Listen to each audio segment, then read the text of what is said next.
Hello friends, welcome back to the channel. After a long time मुझे लग रहा है कि मैंने वीडियो काफ़ी महीनों से नहीं डाली है। 2 to 3 मंथ्स हो गए हैं। सो I was busy.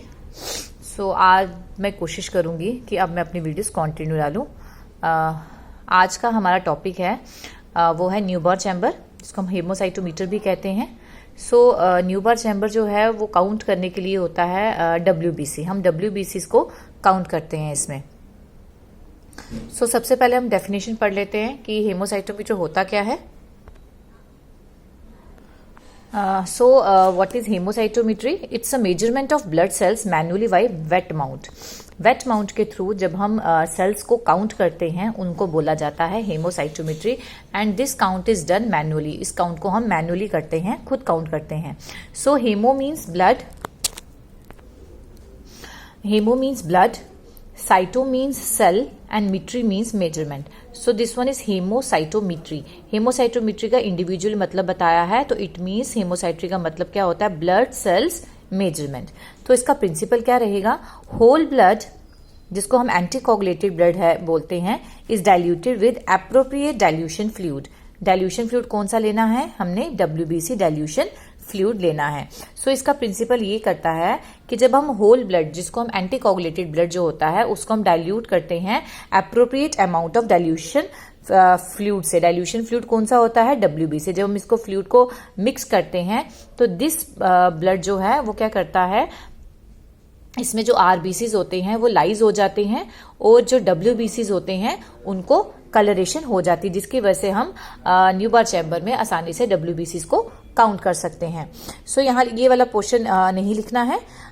Sales are counted under 10x in microscope. जब हम न्यूबार चैम्बर को फिल करते हैं उसके बाद जो हमने चेक करना है, ये जो WBCs काउंट करने वो अंडर 10x लाइन्स के अंडर करने हैं। सो जब हम इसको डाइल्यूशन फ्लूइड के साथ मिक्स करते हैं तो क्या होता है?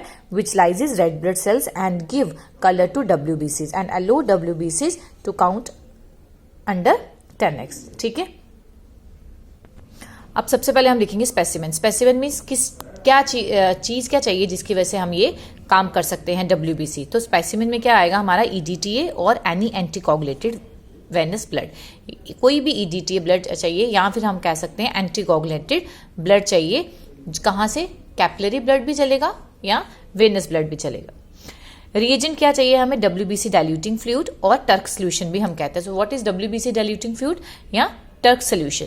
सो टर्क सोल्यूशन में होता क्या क्या है? ग्लेशियल एसिटिक एसिड होता है 2 ml, डिस्टिल वाटर होता है 97 ml, मिथाइलिन ब्लू होता है 1 ml। अब मिथाइलिन ब्लू जब लोगे तो वो 0.3% लेना है, या आप उसकी जगह जेंशियन वायलेट भी ले सकते हो, जिसकी क्वांटिटी क्या होगी आपकी? 1%। सो ये है रिएजेंट जो हमें WBC काउंट करने के लिए चाहिए न्यूबार चैम्बर में। अब इसमें इक्विपमेंट क्या क्या चाहिए? सबसे पहले तो हमें इंप्रूव न्यूबार चैम्बर चाहिए, सेकेंड माइक्रोस्कोप चाहिए, थर्ड WBC डाइल्यूटिंग फ्लूइड जिसमें हम ब्लड को मिक्स करेंगे, और फोर्थ चाहिए WBC पिपेट। हमें सक करने के लिए WBC को काउंट करने के लिए हमें ब्लड चाहिए, और ब्लड की सकिंग जो है वो WBC पिपेट से होगी। अब मैं आपको एक चीज बताती हूँ कि WBC पिपेट होती क्या है। देखो, 2 तरह की पिपेट्स होती हैं।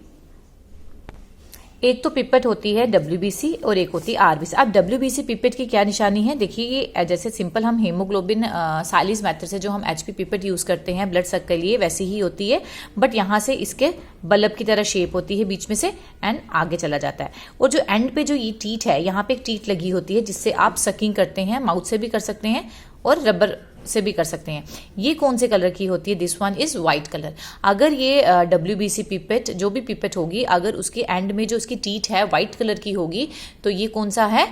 WBC pipette. और अगर यही टीथ रेड कलर की होती है तो ये कौन सी पिपेट होगी? आपकी RBC पिपेट। अब WBC पिपेट में क्या होता है? मार्किंग कितनी होती है? 0.5, और उसके बाद आके होती है 1। आपने क्या करना है, जब भी सकिंग करनी है, जब भी हमने WBC काउंट करने हैं, तो सबसे पहले आपने जो आपका EDTA ब्लड होगा उसको 0.5 तक आपने मार्किंग तक सक करना है।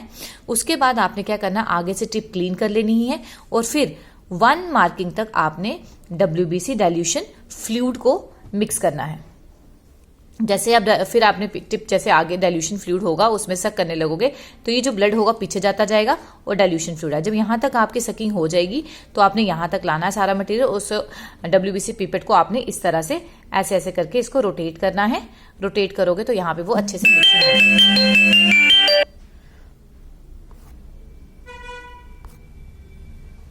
तो उसकी मिक्सिंग हो जाएगी।